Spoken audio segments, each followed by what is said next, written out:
በሰማይ ስር የተቸጋሩ ማሽነው ለሀገሩ ሰላምን ሸምኖ በፊደላት ማሳ እውቀትን የዘራ ሸማ ፈትሎ ለባሽ ጠቢብ ነው አማራ።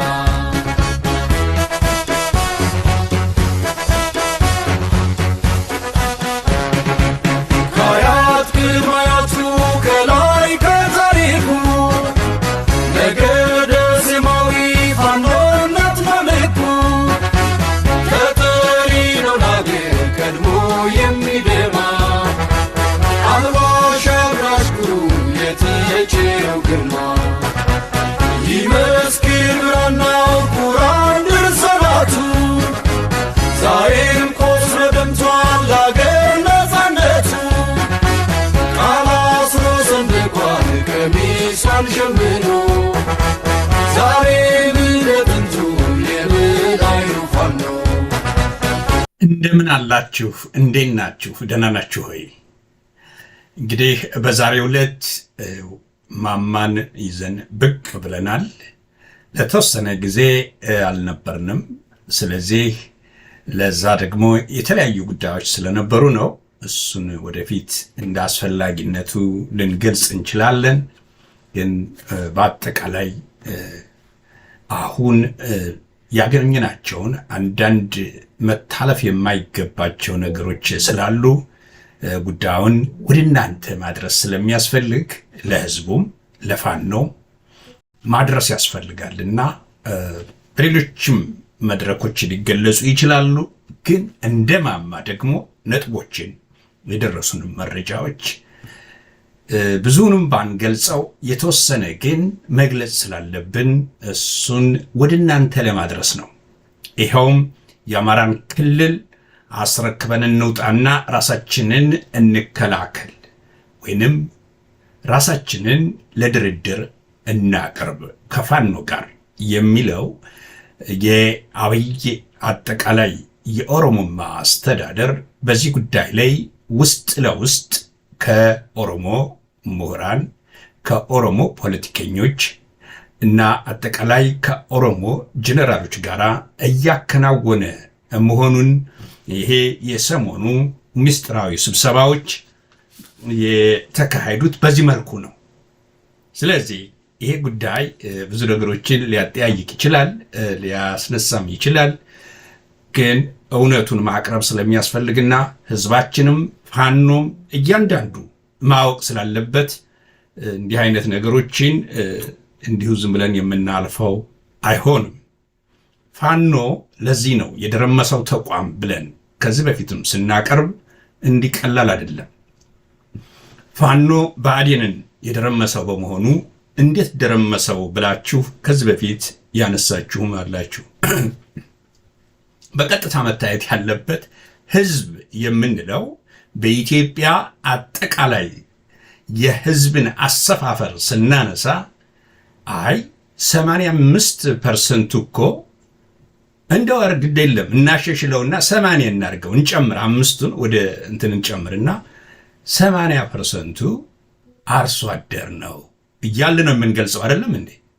ስለዚህ 80% የምንለው ወይንም ከ180 የሚያክለው በአርሶ አደር ከሆነ የሚኖረው በገጠር ቀበሌዎች ነው ማለት ነው። በገጠር ቀበሌዎች ከሆነ ደግሞ እውነታው ፋኖ የገጠር ቀበሌዎችን እየተቆጣጠረ ወረዳዎችን በወረዳች ውስጥ ያሉ ቀበሌዎችን እየተቆጣጠረ ከተማዎችን ለብአዴን እየተወ እየሰራ እየተንቀሳቀሰ ህዝባዊ መዋቅሩን እየሰራና አስተዳደራዊ መዋቅሩን እያከናወነ መሆኑ ይታወቃል። ይሄ ብቻ አይደለም። አንደኛ ነፃ መሬት ስለሚኖረው አሰልጥኖ የማስመረቅ ተግባራትንም ሲያከናውን በተጨባጭ አይተናል። ይሄ ማለት አሁን ያለውን የነ አብይ ኦሮሞማ ወይንም ብልጽግና በሉት ያለውን ይሄን የሚያገለግለውን ሰራዊት ሊተካ የሚችል ከወዲሁ ማዘጋጀት ስለሚያስፈልገው እሱን እያዘጋጀ ነው ማለት ይቻላል። ምክንያቱም በእርግጠኝነት 4 ኪሎን እንደሚቆጣጠሩት ያብቃል ፋኖች። ይሄ እስከሆነ ድረስ ወደ ኋላ የዘገየበት ምክንያት የአንድነቱ ጉዳይ በተለያየ ጉዳይ የዘገየ በመሆኑ ለነ አብይ ተመችቷቸው ቆይቷል። ስለዚህ ያሰማሯቸውም የስለላ መዋቅራቸውና ሰርጎ ገቦቻቸው አሁን ተራ በተራ እንደ ሳር እየተመዘዙ እየሄዱ ነው ያለው። እሱ በጣም ተፈላጊም ነው። አጀንዳ ስለጠፋ የግድ አብይ ሲጠራቸው ወይንም ብአዴን አሁን በቃ ኑ ሲላቸው ለአጀንዳ ማስቀየሪያነት ስለሚጠቀምባቸው ይሄዳሉ። በፊትም ግልጋሎት እንደሚሰጡ ደጋግመን ስንገልጽ ነበር። ፕሮግራማችንን ለተከታተለ ሁሉ አዲስ አይሆንበትም። ነጥቦችን አምጥተን ምን አይነት ሁኔታዎች እንደሚከናወኑ ገልጸናል። ዛሬ ደግሞ በእውነት የአማራን ክልል አስረክበን እንውጣ የሚለው በከፍተኛ ደረጃ በኦሮሙማ ጄኔራሎች፣ በኦሮሙማ ፖለቲከኞች ወይንም በኦሮሙማ አጠቃላይ መንግስታዊ ከፍተኛ ባለስልጣኖች የሚታወቅ ጉዳይ ነው። ይሄ ጉዳይ እያሳሰባቸው የመጣ መሆኑን ሳይደብቁ ተነጋግረዋል። እንደ መፍትሄ የወሰዱትንም ነገሮች ይዘናቸው እንቀርባለን። ግን በዋናነት እንደው ልናነሳ የሚገባ አሁን ካድሬዎቻቸው፣ የጥቅም ተካፋዮቻቸው በሀገር ውስጥም በውጭም ሲሯሯጡ የምናያቸው አንድ የሆነ ሙዚቃ የጋራ የከፈቱት አለ።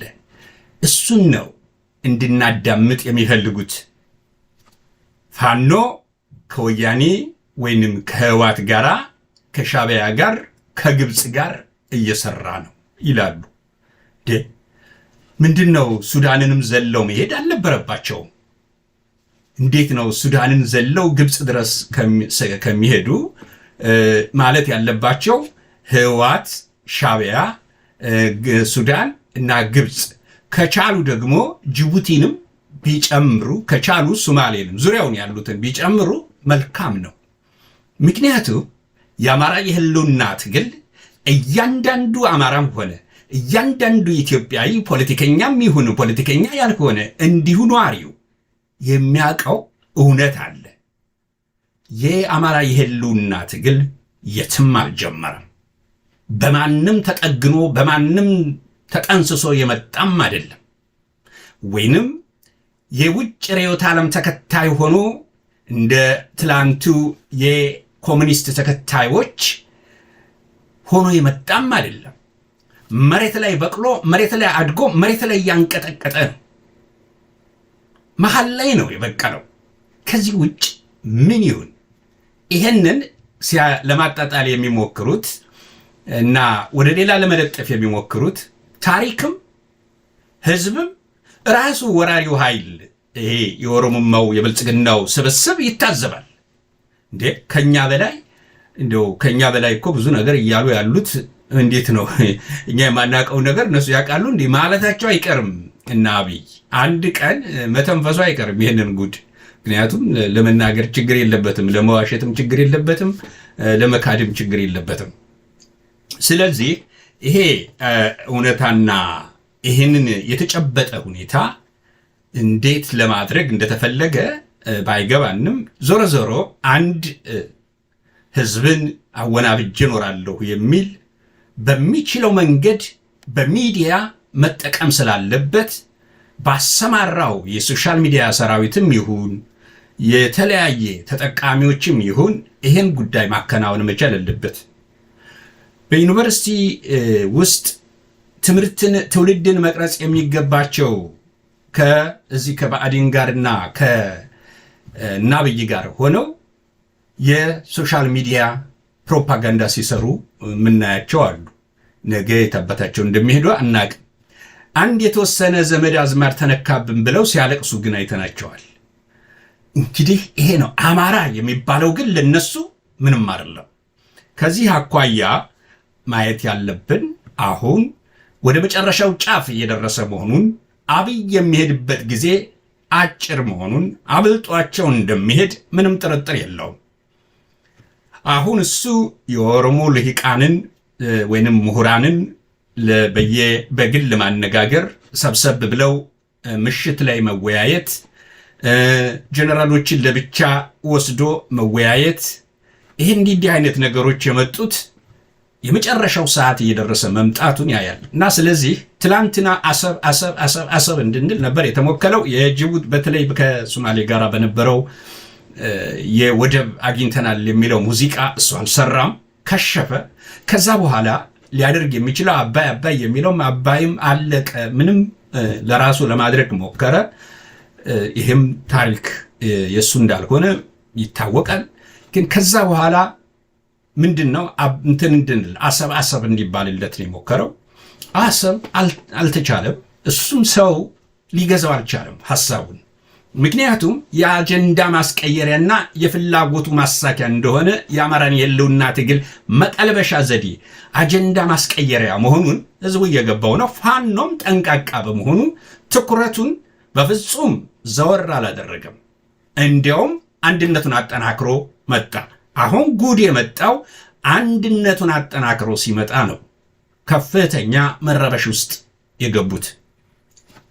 አብይ ከዚህ በፊት እኔ ገልጬዋለሁኝ። 3 ሆነው የጅማው ሰውና ብርሃኑ ጁላ አብይ ሆነው መክረው ዘክረው የያዙት አንድ ጉዳይ ነበረ።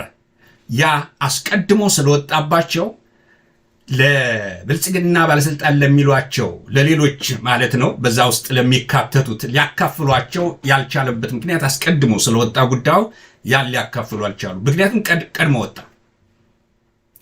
ይህንን ቀድሞ ያወጣውን ክፍል ሲያሳድዱት በሄሊኮፕተር ሁሉ ሲያሳድዱት እንደነበረ የሚታወቅ ነው።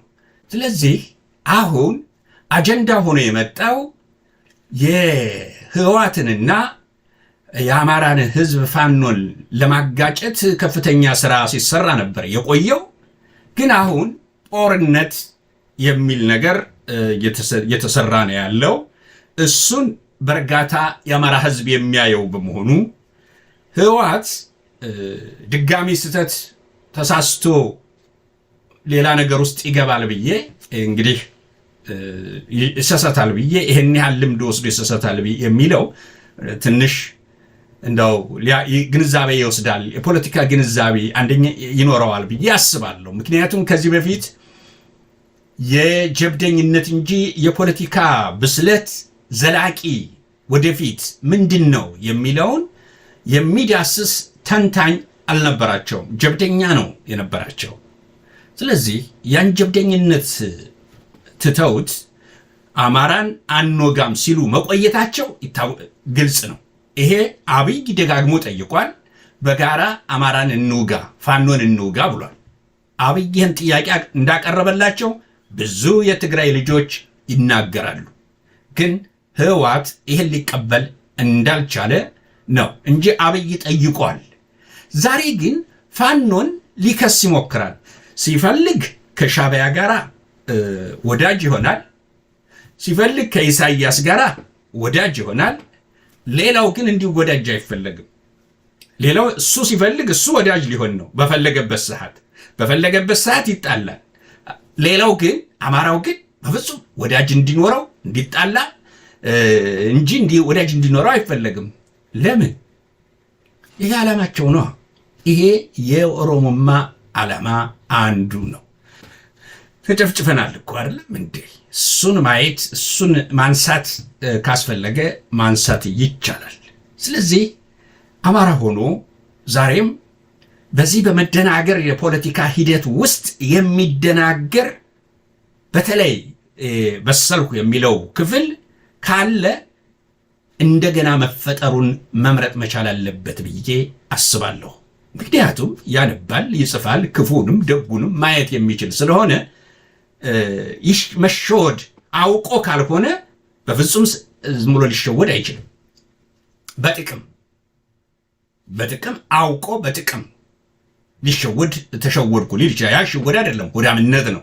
ልክ አሁን እንደዚህ እንደሚገቡት ሆዳሞች፣ ከርሳሞች የአማራ የህልውና ትግል ለአብይ ኦሮሞማ አሳልፎ ለመስጠት ምን ያህል ሲተጉ ሲሰሩ እንደቆዩና በመጨረሻ ደግሞ የአጀንዳ መጠቀሚያ እንዲሆኑ እየገቡ እንደውም አንደኛውን ገለውታል ባለፈው።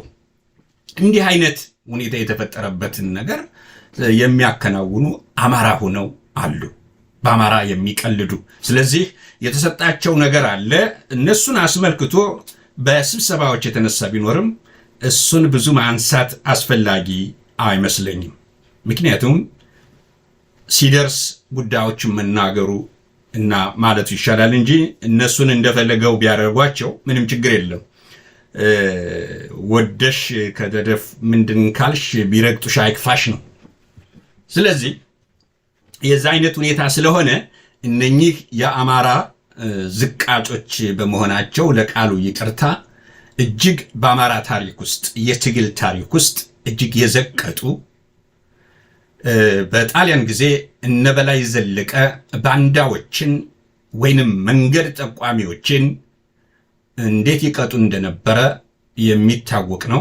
በፍጹም ቅድሚያ ባንዳ ነው እንትን የሚያደርገው። አሁን ልክ ይሄ ሚሊሻ አድማ ብተና ምናምን የሚባለው መንገድ መርቶ ለኦሮሞማ ህዝቡን እንዲያልቅ ህዝቡን እንደፈለገው አድርጎ በወለጋ በተለያዩ በቤንሻንጉል በጅማ በአዲስ አበባ በተለያየ ቦታ ላይ እጁን እየታሰረ እንዲገደል በር መክፈትን ምንድን ነው በሩን ከፍተው ይዘው ናግባ ይሄውልህ መንገዱ የሚሉ እነዚህ ክፍሎች እጅግ ጠላቶች ናቸው። ያኛው ጠላት ነው፣ የለየለት ጠላት ነው እና ገራሚ ጉዳይ ነው።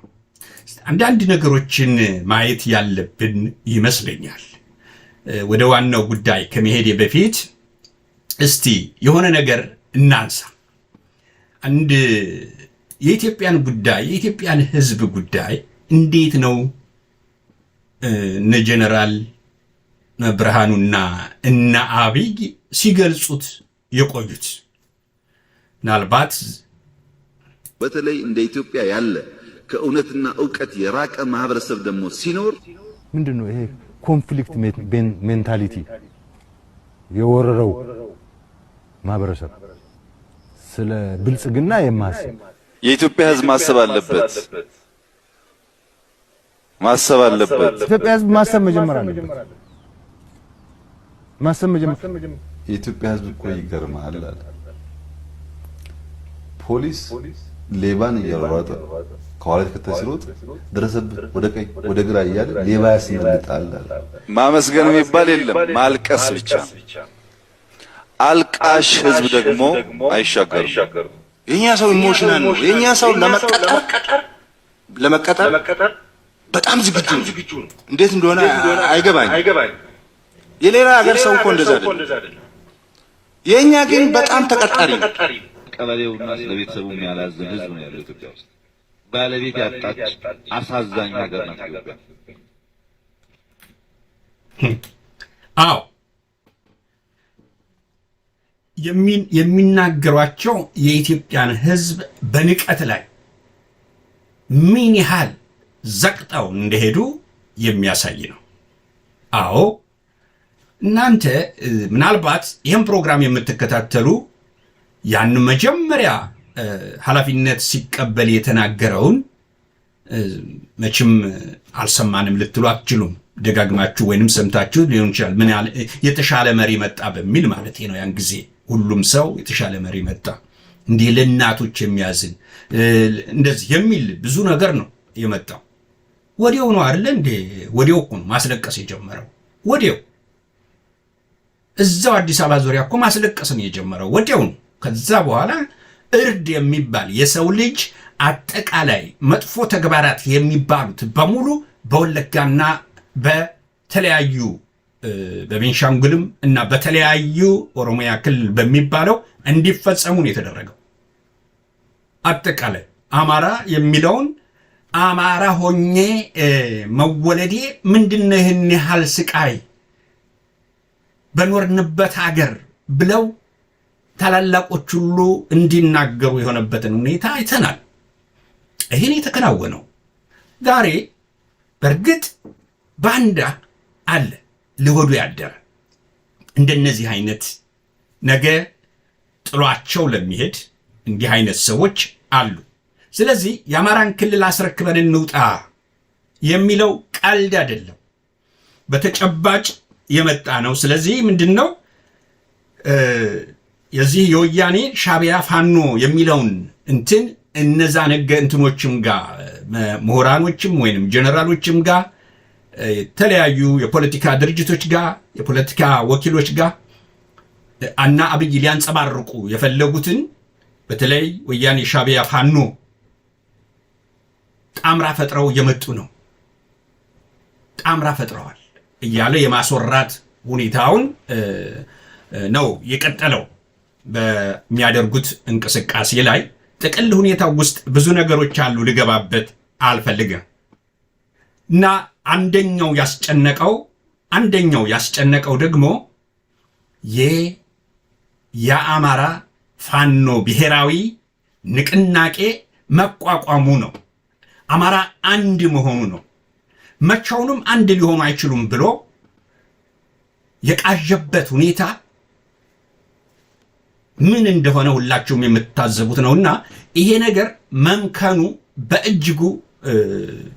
በእጅጉ የተበሳጨበት አይነት ሁኔታ ነው። ስለዚህ እያኮበኮበ ያለው መቼም ኮሎኔል መንግስቱ ኃይለ ማርያም ብላቴና ጎብኝቼ እመጣለሁ የሚለውን አይነት አካሄድ ሊሄድ አይችልም። እንግዲህ ምናልባት አሁን እንትን ይሄ ምንድነው በጅምላ እየወሰዱ ወታደራዊ ስልጠና ለማስገባት አፈሳው ብዙ ከዚህ በፊት ከተደረጉት እጅግ የሚያስንቅ መሆኑን እየተገለጸ ያለበት ሁኔታ ነው በየቦታው። እንግዲህ ያንን ልክ ከዚህ በፊት በባድሜ ጦርነት ጊዜ አማራውን ለ3 ወር ብቻ ለብ ካደረጉ በኋላ ፊት ለፊት የጥይት ማብረጃ እንዲሆን ነበረ የተደረገው። ያን ጊዜ አብይ ሬዲዮ ያዥ መሰለኝ የነበረው ያን ጊዜ ያውቀዋል እና እንደዛ ለማድረግ ፈልጎ ይመስለኛል። ያንንም ቢያደርግ ያንንም ቢሰራ ዛሬ ጊዜውም ቴክኖሎጂውም ሰውም ተቀያይሯል። ያ አይደለም ፖለቲካውም ተቀያይሯል። አብይ ያልገባቸው ይሄ ነው። አማራ ባልታጠቀበት ሰዓት ፋኖ ብሎ ፋኖነት ቢኖርም እንደዚህ ለውጥ ለማድረግ ለውጥን ለማከናወን ባልተነሳበት ሰዓት የተከናወኑትንና በተወሰነ ደረጃ በኤርትራ በረሃ የነበሩ የፖለቲካ ድርጅቶች በነበሩበት ሰዓት ያለውን እይታ ይመስለኛል አሁን እያየ ያለው። አሁን እኮ ህዝብ ነው፣ ከህዝብ ጋር ነው ጦርነቱ። ፋኖ ታጥቋል። ይነስም ይብዛ ደርምሶ ማለፍ የሚችል ኃይል አለው። ህዝቡ ራሱ ፋኖ ነው በአሁኑ ሰዓት። ይሄ ብቻ አይደለም። የታጠቀውን ግን ስንወስደው ሸዋ በቀላሉ የምትንደው አይደለም። ወሎን በቀላሉ የምትንደው አይደለም ያለውን ፋኖ። ጎንደር ላይ ያለውን ፋኖ እንዲህ የምትንቀው አይደለም፣ ያና ንቀሃል። ጎጃም ላይ ያለውን ፋኖ እንዲህ አይደለም፣ ደርምሶ አልፎም ሊሄድ የሚችል ኃይል መሆኑን ፋኖ በየአቅጣጫው ዛሬ ትላንት ወለጋ ላይ ይታረድ የነበረው ዛሬ አታርደኝም ብሎ ራሱን አቋቁሞ በእዝ ደረጃ በወለጋ እየተንቀሳቀሰ መሆኑን እና አብይ ይህን ያውቃሉ። ግን እንዳላወቁ ሊመስሉ ይችላሉ፣ ሊያልነንቁት ይችላሉ። መሪዎች እንዲህ ናቸው፣ እስከ መጨረሻው እስከሄዱ ድረስ እንደዚህ አይነት ሁኔታ ነው። ስለዚህ አብይ ምናልባት ዛሬ ማሰልጠኛ ጣቢያዎችን ልጎብኝ ብሎ ሊያመልጥ የሚችልበት አይነት ሁኔታዎች ሊኖሩ ይችላሉ ወይ?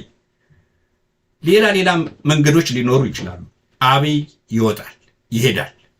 የአማራን ክልል አስረክበን እንውጣ የሚል ጥያቄ እጅግ እየገፋ በሱ ዙሪያ በኩል ከኦሮሞዎች ጀነራሎችና ከኦሮሞ ፖለቲከኞች ፖለቲካውን እናውቃለን ከሚሉት አጠቃላይ ከምሁራን ከኦሮሞ ምሁራኖች እንዲህ አይነት ግፊት ነው ያለው። ይሄ እንቅስቃሴ አደገኛ ነው፣ አጠቃላይ አደገኛ ነው የሚል ጉዳይ ነው ያላቸው። ለፋኖ ክልሉን እናስረክበውና እንደራደር ነው። ፋኖ ክልሌ ላይ ቆማለሁ ሲል አልሰማሁት። ስላልሰማሁ እንግዲህ እንዴት እንዳሰቡት ባላቅም ፋኖ የሚፈልገው አንድ ነገር ነው። ፋኖ አማራ እንዲጠፋ ተወስኖበት ያን እንዲጠፋ የተወሰነበትን ህዝብ ከሞት ለማትረፍ የተነሳ አርበኛ ነው። ይህ አርበኛ ደግሞ አጠቃላይ ሞቱ ሊቆምለት የሚችለው ይህን ገዳይ ኃይል ለፍርድ ማቅረብ ሲችል ብቻ። ለፍርድ ካላቀረበው ሞቱ ይቀጥላል፣ ግድያው ይቀጥላል፣ መሳደዱ ይቀጥላል። ስለዚህ ይሄ በኢትዮጵያ ስልጣን መንበር ላይ ተቀምጦ ኢትዮጵያውያንን በመከፋፈል ደረጃ በማሳደድ ደረጃ ያለን ተራ በተራ ውጬ ራሴን አጎልብቼ ወጣለሁ ብሎ የሚያስበው ይሄ ቡድን ከ4 ኪሎ እንዲወገድ የሚሰራ እንጂ በድርድር ለራሱ 2 ወንበር ፍለጋ አይደለም፣ እስከሚገባኝም እስከማውቀው። ስለዚህ እንዲህ አይነት እንቅስቃሴዎች በነሱ አካባቢ በሰሞኑ ስብሰባቸው የተነሳ ጉዳይ ነው። ይሄ እንግዲህ አሁን ያለው ጦርነት አጠቃላይ እንዲሁ ዝም ብንለው እኛን ከስልጣን ማባረር ብቻ አይደለም ይውጠናል የሚለው በውስጠ ታዋቂ የተነጋገሩበት ጉዳይ ነው። ከዚህ በላይ ብዙ ባልሄድ ደስ ይለኛል በዚህ ጉዳይ። ሌሎች ወደ ወሰኗቸው ውሳኔዎች ግን በመጨረሻ በውይይት ደረጃ የወሰኗቸውን ግን የተስማሙባቸውን ማቅረብ እፈልጋለሁ። እነዛን ከማቅረቤ በፊት ምናልባት አንድ መሸጋገሪያ ነገር እንስማ። ጎጃም አለን አለን፣ ወሎ አለን አለን፣ ሸዋ አለን አለን፣ ጎንደር አለን አለን፣ ህም ህም ሃ አንደበራ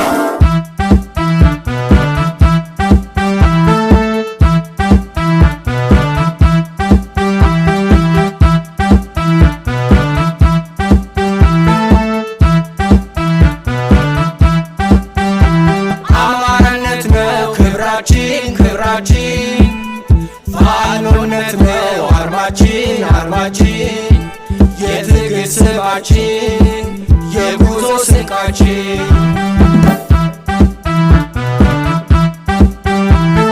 በድል ብርሃን እየደመቅን የለውጥ ራዕይ እየሰነቅን ዲሽቃ መትረጊስ ታንክ ቢንቃቃ የድል ተጓዥ ነን ፈጽሞ አንሰጋም። ወደፊት ነው ወደፊት ወደፊት፣ ወደፊት ነው ወደፊት ወደፊት፣ በድል ብርሃን ወደፊት፣ ወደፊት ነው ወደፊት ወደፊት፣ ወደፊት ነው ወደፊት ወደፊት፣ በለውጥ ራዕይ ወደፊት። አዎ የፋኖ ትግል ወደፊት እንጂ ወደ ኋላ የሚልበት ሁኔታዎች የሉም። እድገቱን ከጊዜ ወደ ጊዜ እያየነው ነው። ይሄ ብቻ አይደለም።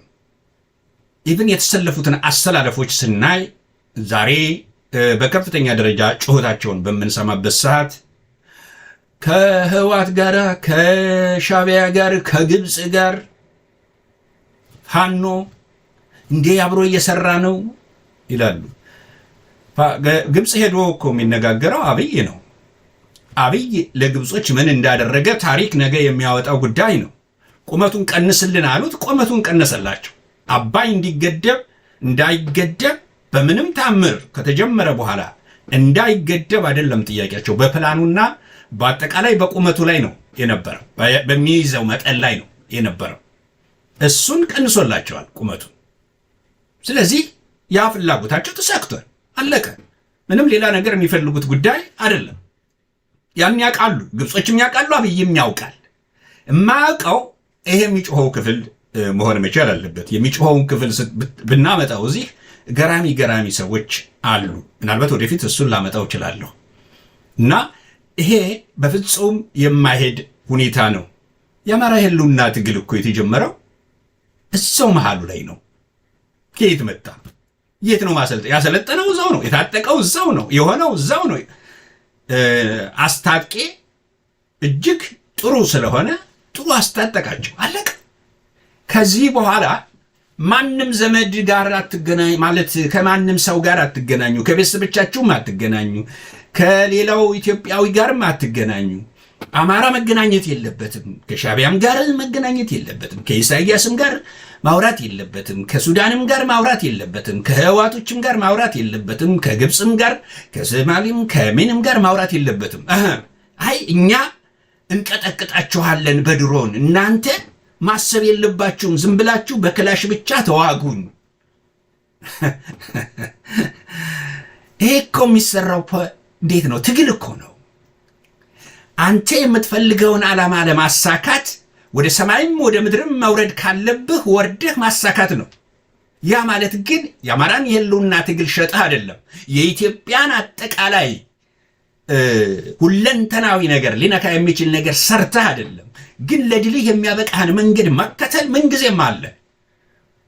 ስለዚህ ምንም ወዳጅ እንዳይኖረው ከተፈለገ እኔ ቢያደርጉት በእውነቱ ቢያደርጉት ምንድን ነው ችግሩ? ከኤርትራ ጋር ግንኙነት ቢኖራቸው ትላንትና እኮ እንዴ በኤርትራ በኩል አይደለም እንዴ ዘመቻው ሲካሄድ ሆ ሲባል የነበረው ሲጨፈር የነበረው ሲደለቅ የነበረው? ዛሬ ነው እንዴ ነውር የሚሆነው? ዛሬ እንዴት ነውር ይሆናል? ትላንትና ጥሩ ነው ከተባለ በዚያ በኩል መታገል ጥሩ ሆኖ ተገኝቶ ታግለው ሚኒስትርነት ማድረግ ካገኙ ዛሬ መጥፎ የሚሆነው ለምንድን ነው? ትላንትና አብይ አህመድ ቀለበት ካላረኩ ብሎ ረባክህኔ ታው ቢለው እንዴ ለሚስት አርግላት አይነት ነገር ነው። ኢሳያስ ለሚስት አርግላት እንጂ እንዴት ለኔ እንዴት ነው አይነት ነገር ነው ሲል የነበረው ማለት ይቻላል። እና የሰውዬ እንዴ በጤናው ካላሰርኩ ብሎ ሲገለገል ቀለበት አይተናል። እሱ ነው ፋኖ አይደለም። ፋኖ ቀለበት ካላሰርኩ አላለም። ስለዚህ ምንድን ነው ይሄን ያህል ሩጫ? ትላንት ሲሆን ጥሩ፣ ዛሬ ሲሆን ግን መጥፎ። እንዴቱ ነው? በምን መልኩ ነው ትላንትና ጥሩ ዛሬ መጥፎ የሚሆነው? አማራ ስለሆነ አማራ አድርጎት ነው? ከተገናኙና ወዳጅ ከሆኑ እና የሚጠቅማቸው ነገር ካገኙ ፋኖች ለምን አይገናኙ? ለምን አይመክሩ? የሚጠቅሟቸው ከሆነ ማንም ይሁን ማንም ከየትኛውም ሀገር ጋር ይሁን ከየትኛው ፋኖን የሚጠቅም ሆኖ እስከመጣ ድረስ መገናኘታቸው አስፈላጊ ነው። ታዲያ ትግል ምንድን ነው እንዴ? አንደኛ በብዙ መንገድ አማራን ማድቀቅ እየተፈለገ ባለበት ሰዓት አማራ ምርቱን እንኳ በምርት ላይ ያለ ምርቱን የሚያቃጥሉ ዜጎች ናቸው አይደለም እንዴ? በኢትዮጵያ መሬት በኢትዮጵያ ስልጣነ መንበር ላይ ሆነው እኮ በድሮን የራሱን ህዝብ የሚጨፈጨፍበት ሀገር እኮ ነው። በድሮን ነው እኮ የራሱን ህዝብ የሚጨፈጭፈው።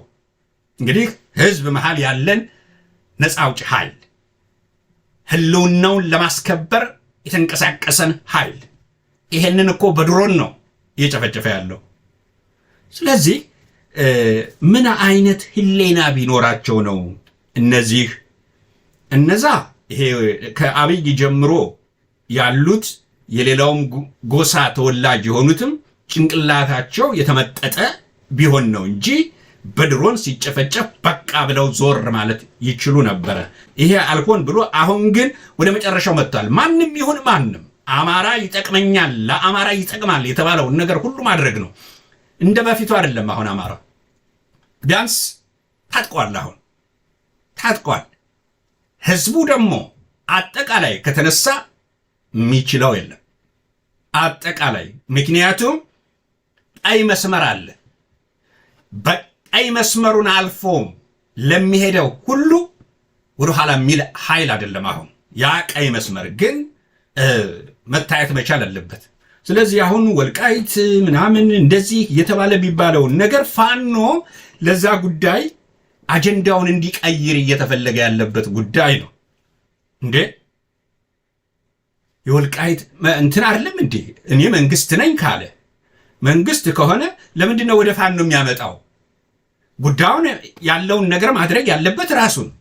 እሰጣለሁም ካለ ወይንም አልሰጥምም ካለ በግልጽ መናገር ያለበት እንደ መንግስት ነኝ እኔ ማስተዳድረው ነው ካለ ማረግና መወሰን ያለበት ብአዴን ነው። ማረግና መወሰን ያለበት አብይ ነው። ምንያቸው ያድርጉት። ወደ ፋኖ ለምድረም ያንከባልሉት። ፋኖ የራሱ መንገድ አለው፣ የራሱ ድርሻ አለው። ስለዚህ ፍራቻቸው በከፍተኛ ደረጃ እየተናጠ ያለበት ሁኔታ በመሆኑ ውሳኔያቸው የአማራን ክልል አስረክበን እንውጣ በሚለው ዙሪያ ውስጥ እነኚህ የኦሮሞ ምሁራን፣ ፖለቲከኞች እና ከፍተኛ ማዕረግ ያላቸው የኦሮሞ ጀነራሎች ወደ ውሳኔ የደረሱበት ጉዳይ አለ። እነኛ ውሳኔዎች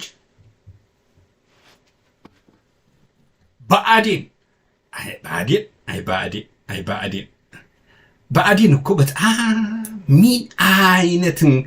ምን አይነት ሰዎች ከየትኛው ትውልድ እንደተሰበሰቡ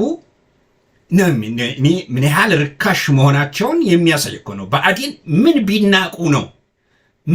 ቢናቁ ነው? ለነገሩ እንደዚህ ካባ የሚሸልሙ ካባ የሚያለብሱ ወለጋ ላይ እየታረደ አማራ እየታረደ በግልጽ እየታረደ እነሱ ካባ ይሸልሙ ነበረ። በግልጽ እየታረደ እና እንትን እናርገው እንዴ ካስፈለገ እኮ እንደዚህ የሚቀበርበት ሀገር አይደለም እንዴ የነበረው? እንዴ እንደዚህ ነው የሆነው አይደለም እንዴ? በግልጽ እየታየ እንደዚህ በጅምላ አይደለም እንዴ ወለጋ ላይ የሚጨፈጨፍ የነበረው? ታዲያ የተለያዩ አገሪቱ ላይ አሁን የታሰሩ እስረኞችንስ ይሄን ሁሉስ እንደዚህ የሚሆነውስ እና አጠቃላይ ብአዴን የሚባል እጅግ ምን ያህል አሽከር መሆኑን የሚያሳይ አሁን የወሰኑት ውሳኔ ነው። አብይ አህመድ የወሰኑት ውሳኔ ቀላል ውሳኔ አይደለም። እሱን በእውነቱ ማየት የሚያስፈልግ ይመስለኛል። በብአዴኖች ላይ የመጀመሪያው ውሳኔያቸው ብአዴንን በየቀኑ ሪፖርት እንዲያደርግ ትዕዛዝ መስጠት ነው። በየቀኑ ያሉትን ክልል ውስጥ ያለው ሁኔታ በየቀኑ ሪፖርት እንዲያደርግ ለኦሮሞማ ይሄ በውስጥ የተስማሙት ለኦሮሞማ በየቀኑ ሪፖርት እንዲያደርግ ተወስኗል። ይሄ አንዱ ውሳኔ ነው። የሰሞኑ ምስጢራዊ ስብሰባቸው አንዱ ይሄ ነው። ሁለተኛ ህወሓት ጦርነቱ ላይ አይሎ ከመጣ ክልሉን በፍጥነት ለፋኖ ማስረከብ ነው። እንግዲህ ሴራው ምንድነው? ሴራው ሁለቱ እዘው ይዋጣላቸው ነው፣ ሌላ አይደለም። እና ራሳችንን እንከላከል ነው። ራሳችንን አዲስ አበባ የሚለውን ነገር እዛ አካባቢ ላይ እንከላከል፣ ክልሉን ለፋኖ አስረክበን እየገፋ ከመጣ ሁለቱ መቼም የሚመጣው በአማራው መሬት በመሆኑ ሁለቱ ይሁኑ ነው። በሌላ በኩል አይ አብረው ነው የሚሰሩት ብለው ይከሳሉ። ተመልከቱ። በሚስጥር ሲገናኙ ግን አይ ህወሓት ወደፊት ከመጣ ለፋኖ ክልሉን አስረክበን መውጣት የሚል ውሳኔያቸው ነው። በውይይታቸው ተነስቶ ነበር። ወደ ውሳኔ ሲሄዱ ይሄን እንደ ሁለተኛ ውሳኔ የወሰዱት ነው። ሶስተኛው ላይ ኦሮሞን እናስተባብርና አንድ እናድርገው ነው። ምክንያቱም አብይን ለማስወገድ የተሰባሰቡ በሚስጥር የሚሰባሰቡ የኦሮሞ ልሂቃንና የኦሮሞ ፖለቲከኞች አሉ። ከዚህ በፊት ገልጫዋል። የተለያየ ስብጥር ያለበት ግን ይሄ በውስጥ አብይን ለማስወገድና ምንድነው የነሱ ዕቅድ አብይን አስወግደን ከፋኖ ጋራ በሰላም መደራደር ያስፈልጋል የሚል አቋም ያላቸው ናቸው ይሄ ክፍል። ምክንያቱም አብይ ሁላችንንም የሆነ መጥፎ አዘቅት ውስጥ ጥሎን ያመልጣል። ስለዚህ ከማምለጡ እንግዲህ እነሱም ያደረጉትን አላቅም፣ ያስቀሩት ይችላሉ። ብቻ እሱን እንዳይሆን አድርገው ከሌላው ጋራ መደራደር የሚለውን እንደ አጀንዳ ይዘው እየሰሩበት ያለ መሆኑን ከዚህ በፊት ለማስቀመጥ ሞክሬያለሁ። ግን አሁን እሱ እነዚህ ጥቂት የብልጽግና ጀነራሎችና የብልጽግና ምሁራን የብልጽግና ምናምን የተነጋገሩት በኦሮሞማ ዙሪያ ስር የተነጋገሩት ለማንም ያላካፈሉት ሚስጥር የተነጋገሩበት ጉዳይ በመሆኑ ይሄ ከመካከላቸው ያለ ሰው መቼም አንዳንድ ሰው አይጠፋም እንደ ህዝብ እንደ አገር የሚያስብ ስለዚህ ይሄ ሰው ሊያመልጥ ነው ይሄን ሁሉ ነገር የሚያደርገው በሚል ሁኔታ ይህንን ሚስጥር እንዲወጣ ያደረገ አብሯቸው ተሰብስቦ ሲያቦካ የነበር ሰው እንጂ ሌላ አይደለም። ምክንያቱም የተለያዩ ሰዎችን በተለያየ ጊዜ ነው አንድ ጊዜ አይደለም ያገኛቸው አብይ የተመካከሩት በተለያየ ጊዜ በተለይ በስራ ሰዓት አይደለም ከስራ ሰዓት ውጭ በምሽት እየተገናኘ ያከናወነው በመሆኑ ዛሬ ምሁራንን ነገ እንትንን ምናምንን እያለ በእንዲህ አይነት ዙሪያ ነው የሄደው በዛ ደረጃ አንድ አይነት አጀንዳ ሆኖ ይሄንን ጉዳይ ነው ያከናወነው። በአራተኛ ደረጃ የአማራ ልዩ ኃይል የሚባለውንና ይሄ ሚኒሻውን ክትትል ያስፈልጋል የሚል የጀነራሎች ቅሬታ እንዳለ ጉድ ሊሰራን ይችላል ሁሉም ሊሄድ ይችላል የሚል ሳናስበው ሳንዘጋጅበት ሳንወጣ ሁሉም ከሄደ እንቀራለን ነው። ሁሉም ኃይላችን ሊቀር ይችላል። ሁሉም ኃይላችን ሊቀር ስለሚችል እነዚህን ሰዎችንም መከታተል ያስፈልጋል የሚል ነው። እንግዲህ ምን እንደሚያደርጓቸው ምናልባት ቀንደኛ ብለው የጠረጠሯቸው ካሉ ያው ሊመቷቸው ይችላሉ። ፋኖዎችንም ይሄ እየከዳ የገባውን ፋኖም በፍጹም አያምኑትም። እንደዛ አይነት ሁኔታ ነው እንግዲህ ራሳቸው አሰልፈውት የቆዩት ኃይል ነው። እሱንም ለጊዜው እያባበሉ ያቆዩታል። በሚፈልጉት ላይ ይጠቀሙበታል። ከዛ በኋላ ምን እንደሚያደርጓቸው የምናየው ነው የሚሆነው። የመጨረሻው አምስተኛው ላይ የወሰኑት በትላልቅ የአማራ ከተሞች ጎላ ባሉት የአማራ ከተሞች ላይ የኦሮሞ ተወላጅ ግን ቋንቋቸው በጣም ጥሩ የሆነ ምንም ሊያስነቃ የማይችሉ የደህንነት ሰዎች ማሰለፍ የሚል ነው። ይሄ እንግዲህ ይሄ አብሮ የሚከናወን ነው። እንወጣለን አስረክበን እንወጣለን ብለው መጨረሻው ላይ እስኪደርሱ ድረስ መስራት ያለባቸው እንዲህ አይነት ሁኔታዎችን እዛ ጋር ማስቀመጥ የሚለው ይሄን እንግዲህ ማን ጸጉረ ልውጥ እንደሆነ ማን ምን እንደሆነ የሀገራችን ህዝብ ጠንቅቆ በተለይ የአማራ ህዝብ ጠንቅቆ ያውቀዋል። የአማራ ህዝብ አንድ እንትን አለ። እኔ ባደግኩበት በተወለድኩበት አካባቢ እንዲህ የማይታወቅ ሰው ከመጣ እንዲህ መጫወቻ ቦታ ላይ ከሆንክ መሀልህ መጥቶ እንዲቀመጥ አትፈቅድም። ምንድን ነው ስትላቸው ጆሮ ጠቢ ነው የሚል የራሳቸው የሆነ መቆጣጠሪያ ዘዴ ያላቸው። ለምንድን ነው ስትላቸው መሀል ያላስቀመጣቸው ጆሮ ጠቢ ነው። ከመካከላቸው ግን በትክክል ስለ ሰውየው የሚያውቅ ምን ካለ ጭናቸው ጋር ቢሆን አስቀምጠው ወይንም እነሱ የያዙትን ቦታ ለቀው አስቀምጠው ጋብዘው ይሸኙሃል። እንዲህ አይነት እሴት አለው አማራው። እንዲህ አይነት እሴት ስላለው እኔ ያንን አውቃለሁ። ስለዚህ በዛ አይነት ሁኔታ እነዚህ ጆሮ ጠቢዎችን ሊያውቃቸው ይችላል። ፋኖም የዚያ ህዝብ ልጅ በመሆኑ ይሄ ይጠፋዋል ብዬ አላስብም። በዛ መሰረት ነገሮቹን እያጠራ ይሄዳል ብዬ አስባለሁ። ስለዚህ ይሄ ሁሉ ምንድን ነው? የብአዴኖች እንክርዳድነት ነው። ብአዴኖች አሳልፈው ይህንን ህዝብ ሰጥተዋል። ብአዴኖች ባለፈው እንደሚቀይራቸው ሲያውቁ በየከተማው እየተገኙ ህዝቡን ለማስጮህ ሞክረዋል። በካድሬዎቻቸው አማካኝነት በተለያየ በመደቧቸው ሰዎች አማካኝነት ማይክራፎን እያስያዙ ሲናገሩ አንዳንድ የዋሃዎች ተጨምረው የተናገሩ አሉ። ያንን ለነ ኦሮሞማ ለነ አብይ ገጸ በረከት ይኸው በቴሌቪዥን እንዲህ እየሰራን ነው የሚለውን ነው ሊለዋውጣቸው እየተዘጋጀ የነበረበት ሰዓት ነው። ስለዚህ ብአዴኖች ወደ አማራ ህዝብ ትግል ብትመለሱ ሁለት ነገር ይኖራችኋል። አንደኛ ታሪካችሁን በደና ሁኔታ ውስጥ ታስቀምጡታላችሁ። ቢያንስ መጨረሻው ሰዓት ላይ ከህዝብ ጋር ቆማችኋል በሚለው። ሁለተኛው የህሊና ነፃነት ይኖራቸዋል። የህሊና ነፃነት በማን ዕድሜያችሁ እስካለቀ ድረስ በየትኛውም ቦታ ብትሄዱ የህሊና ነፃነት ይኖራል። ቢያንስ በጥቂቱ እኮ አማራን እንዲረድቻለሁ ትላላችሁ። ከመሳቀቅ ከደው በየቦታው ላይ ሄዳችሁ ራሳችሁን ከመደበቅ ትወጣላችሁ። በተረፈ ግን ማንኛችሁም ብአዴኖች፣ የብአዴን ካድሬ ማንኛችሁም ተጠያቂ የምትሆኑበት ዘመን ነው። ይሄ ትውልድ የነቃ ትውልድ ነው። ይሄ ፋኖ የነቃ ፋኖ ነው።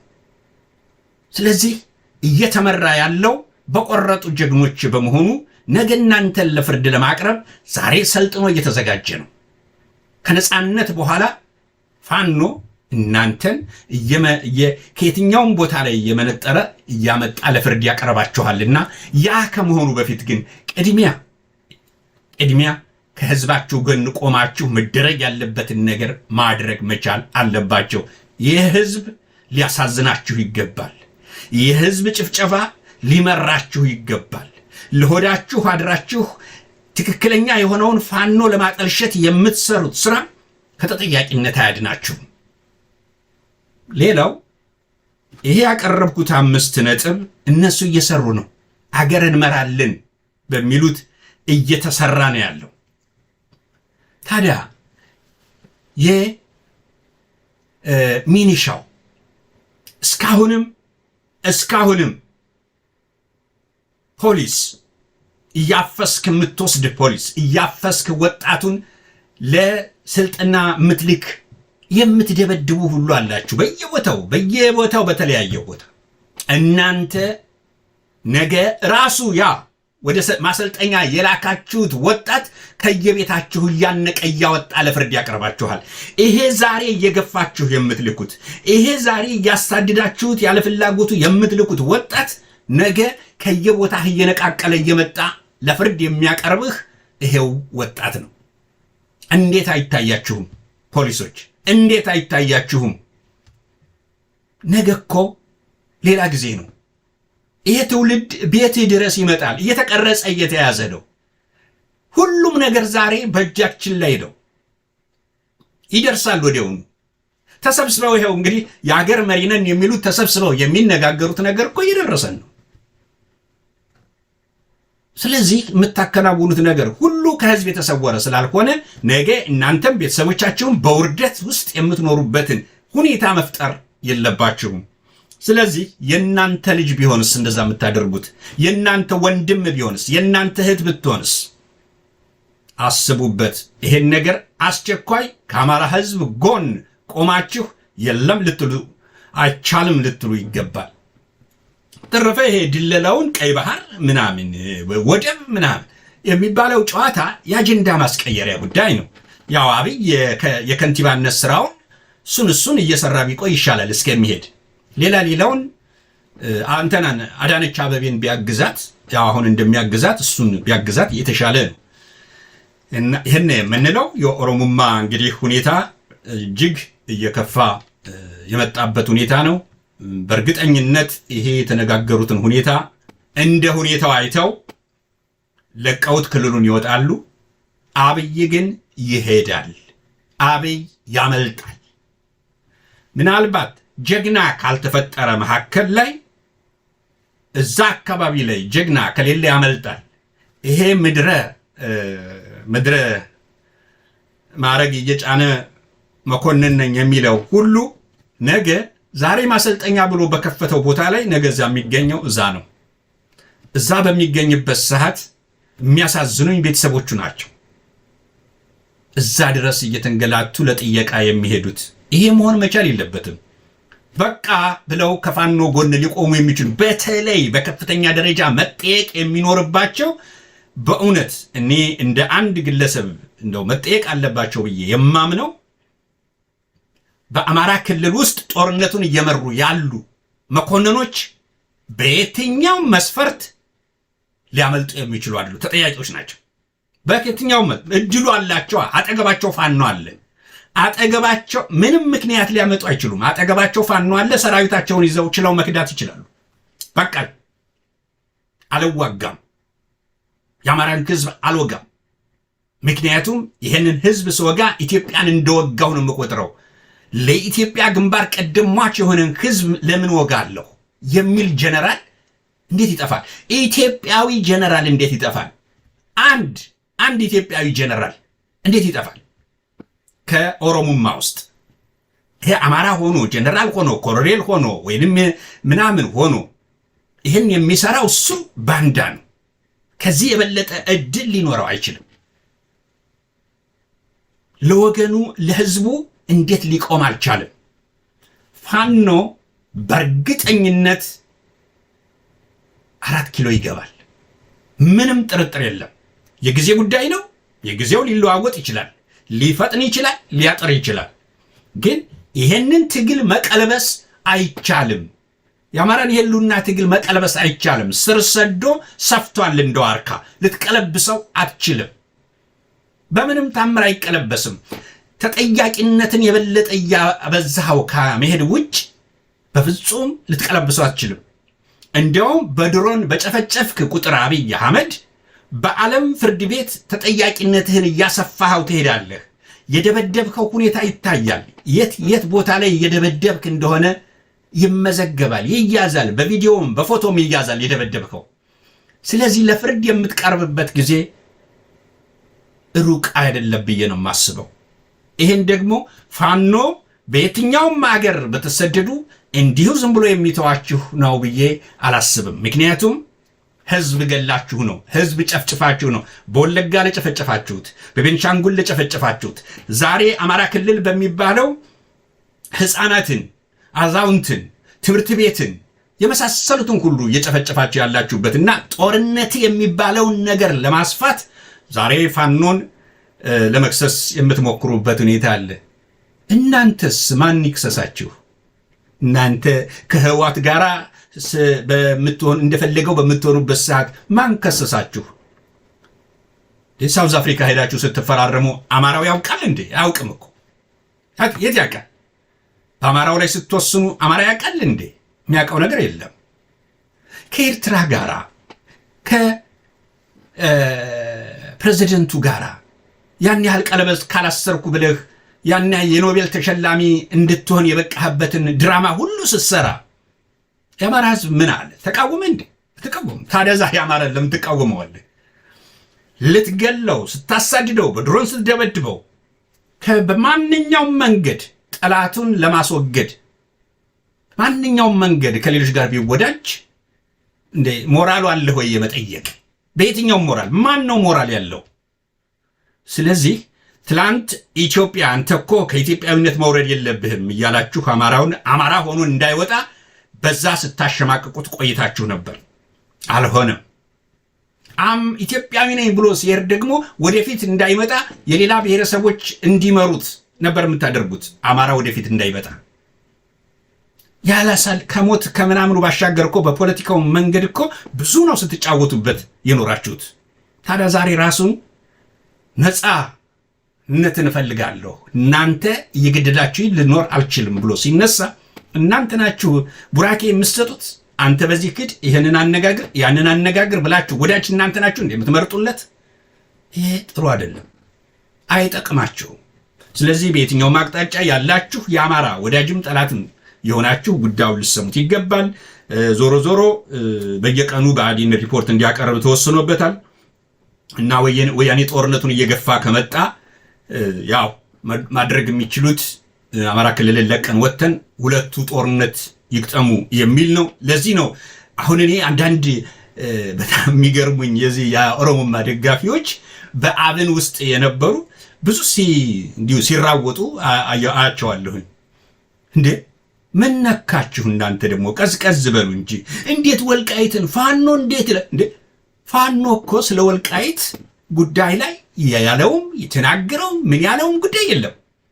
ኃላፊነቱ እኮ የወራሪው ኃይል ነው። ይሄ አስተዳድራለሁ የሚለውን መንግስት ጠይቁ። መጀመሪያ እንዴት ይህን ታደርጋለህ ብላችሁ ጠይቁት። እንዴት ፋኖን ትጠይቃላችሁ? ፋኖን ከሳሽ እንዴት ትሆናላችሁ? አንዳንዴ እኮ እንዴት ነው ከተዋረዱ አይቀር እንዲህ መዋረድ ብላችሁ መውረድም ጥሩ አይደለም። መጠየቅ ካለባችሁ አገዛዙ አለ፣ አገዛዙን ምን እያረክ ነው ብላችሁ ጠይቁት። በየትኛውም አቅጣጫ በወልቃይትም ይሁን በራያም ይሁን ለሚያደርገው ነገር ወራሪውን ነው መጠየቅ ያለባችሁ። በመጀመሪያ ደረጃ አብይን ጠይቁ፣ እነ ብርሃኑን ጁላ ጠይቁ። ትላንትና ድራማ ሰርተው የራሳቸውን የሰሜንን እዝን እንዴት እንዲመታ እንዳደረጉ እኮ እነ ታየ ደንዳ ገልጸውልናል። እና አብይ የሰሩት ሴራ መሆኑን በግልጽ ነግረውናል። እኛ ከዛ እንማርም ማለት ነው። እኛ እንማራለን እንዴት አድርገው ድራማ እንደሰሩ እና ያንን ክፍል እንዴት እንደመቱት፣ ያን ሰራዊት እንዴት እንደመቱት አይተናል። ይህን ሴራ የጠነሰሱት እና አብይ መሆናቸውን ገልጸውልናል። ያም ባናደርግ ኖሮ ከላይ እስከታች በትግራዮች የተያዘ ስለነበረ እኛ ቦታ አይኖረንም ነበረ ብሎ እኮ አብይ ተናግሯል አይደል እንዴ? ታዲያ ይህን ከተናገረ እንዴት ነው እኛ ልናስተባብል የምንችልበት ጉዳይ አለ? አይደለም። ስለዚህ ይህን ነው የምንለው። ለማንኛውም ተመልካቾቻችን ያሉትን ነጥቦች ውሰዱ። በየጊዜው የሚለዋወጡ ጉዳዮች ናቸው።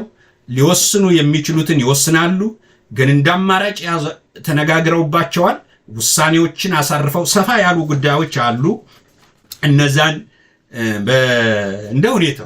እንደ ሁኔታው ሊነሱ የሚችሉ ነገሮች ይኖራሉ። በዋናነት ግን እነዚህን ያዙ። የተከናወኑ ናቸው። በድብቅ እየተወያዩ ነው። በእርግጥ እነዚህ የሌላ ጀነራሎች፣ ይሄ በብልጽግና ውስጥ ያሉ የአማራ ሰዎች፣ በብልጽግና ውስጥ ያሉ የሌላው ብሔረሰብ ሰዎች ያሳዝናሉ። በቃ እንደ ዕቃ ነው የታዩት፣ እንደ ዕቃ።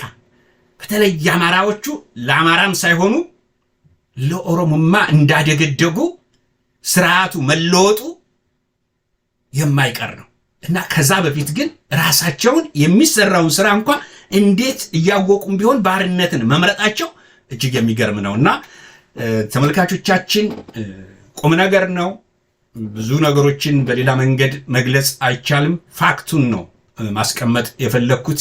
ስለዚህ ፋኖ ያሸንፋል፣ ምንም ጥርጥር የለውም። ነገ እንዲህ ነው የምንለው ነገር አይደለም። ፋኖ በአሸናፊነት ያልፋል።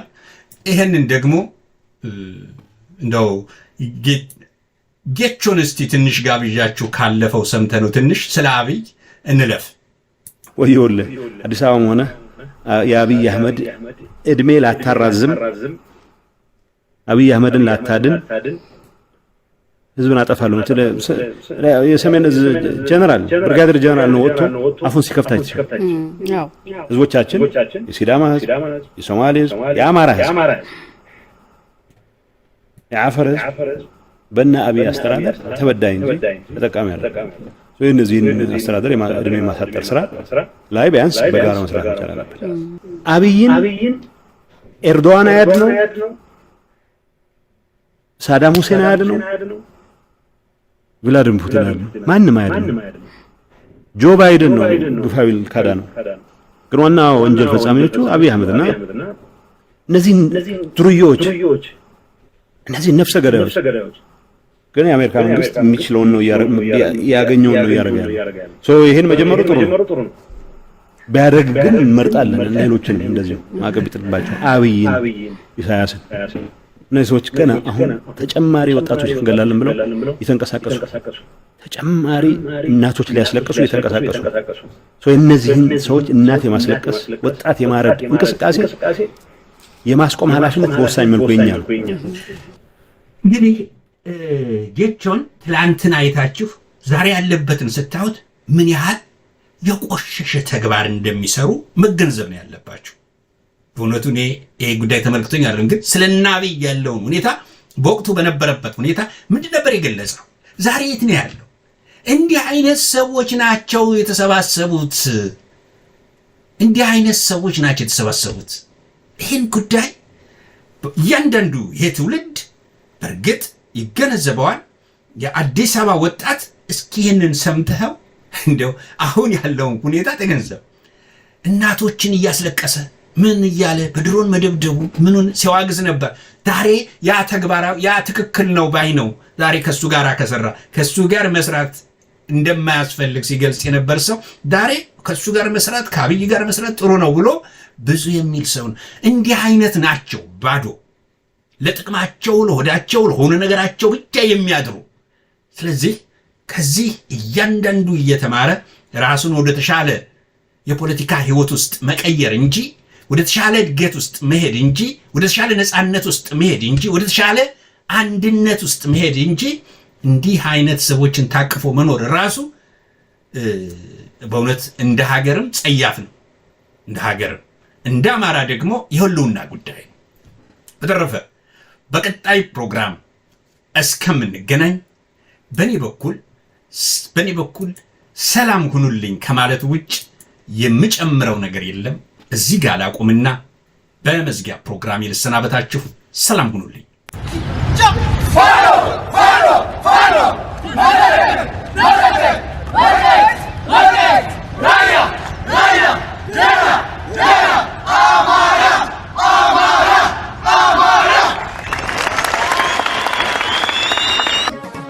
ገዢ ያልደፈረም ባህር ጠላት ያልበደ አማራነትን ተላብሰን አማራነትን ተኩለን ነፃ ህዝቦች እንደነበር ነፃ ህዝቦች እንሆናለን።